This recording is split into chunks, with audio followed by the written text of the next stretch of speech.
ಎಲ್ಲರಿಗೂ ನಮಸ್ಕಾರ. ಈಗ ಮಾಡೋ ಉದ್ದೇಶ ಏನಂದರೆ, ಒಂದೇ ಉದ್ದೇಶ. ಪ್ರೊಟೆಸ್ಟ್ ನಡೀತಾ ಇದೆ ನಮ್ಮ ಕರ್ನಾಟಕದಲ್ಲಿ.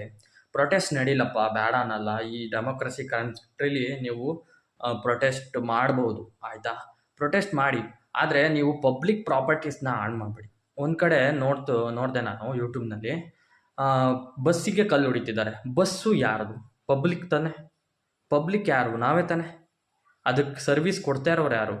ಅಂದರೆ ದುಡ್ಡು ಕೊಡ್ತಾ ಇರೋರು ಯಾರು? ಟ್ಯಾಕ್ಸ್ ರೂಪದಲ್ಲಿ ನಾವು ಕೊಡ್ತಾ ಇರೋದು ಯಾರು? ನಾವು ತಾನೆ.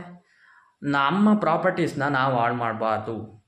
ಈಗ ನೀವು ಯಾರು ಕಲ್ಲು ಹೊಡೆದ್ರಲ್ಲ, ಅವ್ರು ಹೋಗ್ಬಿಟ್ಟು ನಿಮ್ಮನೆ ಗ್ಲಾಸಿಗೆ ಹೊಡೀರಿ, ಗೊತ್ತಾಗುತ್ತೆ ಎಷ್ಟು ದುಡ್ಡು ಖರ್ಚಾಗುತ್ತೆ, ಏನು ಕತೆ ಅನ್ನೋದು. ಸರ್ಕಾರದ್ದು ಅಂತ ನೀವು ಹೊಡೆದಿರ್ತೀರ, ಆ ಸರ್ಕಾರ ಯಾರ್ದು? ನಮ್ಮದು ತಾನೆ. ನಾವು ಪಬ್ಲಿಕ್ ತಾನೆ.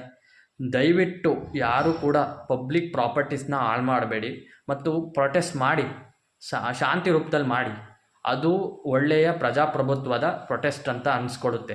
ನೀವು ಯಾರ ಮೇಲೆ ಹಲ್ಲೆ ಮಾಡಿಕೊಂಡು ಮತ್ತು ಪಬ್ಲಿಕ್ ಪ್ರಾಪರ್ಟೀಸ್ನ ಹಾಳು ಮಾಡಿದರೆ ನಮ್ಮ ಮೇಲೆ ಹೊರೆ ಹಾಕ್ತಾರೆ ಹೊರತು ಯಾರ ಮೇಲೂ ಅವ್ರು ಹೊರೆ ಹಾಕ್ಕೊಳ್ಳೋಲ್ಲ, ಆಯಿತಾ? ಇಷ್ಟು ಹೇಳಕ್ಕೆ ನಾನು ಇಷ್ಟಪಡ್ತೀನಿ. ಇದ್ರ ಬಗ್ಗೆ ನಿಮಗೆ ಏನು ಅನಿಸುತ್ತೆ ಅನ್ನೋವಂಥದ್ದನ್ನು ಕಮೆಂಟ್ ಮೂಲಕ ನನಗೆ ತಿಳಿಸ್ಬೋದು, ಮತ್ತು ಇದು ಸರಿನೋ ತಪ್ಪೋ ಅನ್ನುವಂಥದ್ದನ್ನು ನನಗೆ ತಿಳಿಸಿ ಹೇಳ್ಬೋದು. ವಿಚಾರ ನಿಮಗೆ ಇಷ್ಟವಾದಲ್ಲಿ ಸಬ್ಸ್ಕ್ರೈಬ್ ಮಾಡ್ಕೊಳ್ಳಿ ಮತ್ತು ಲೈಕ್ ಬಟನ್ ಒತ್ತಿ. ಇದ್ರ ಬಗ್ಗೆ ಏನು ಅನಿಸುತ್ತೆ ಅನ್ನೋದನ್ನು ಕಮೆಂಟ್ ಮೂಲಕ ನನಗೆ ತಿಳಿಸ್ಬೋದು. ಧನ್ಯವಾದ.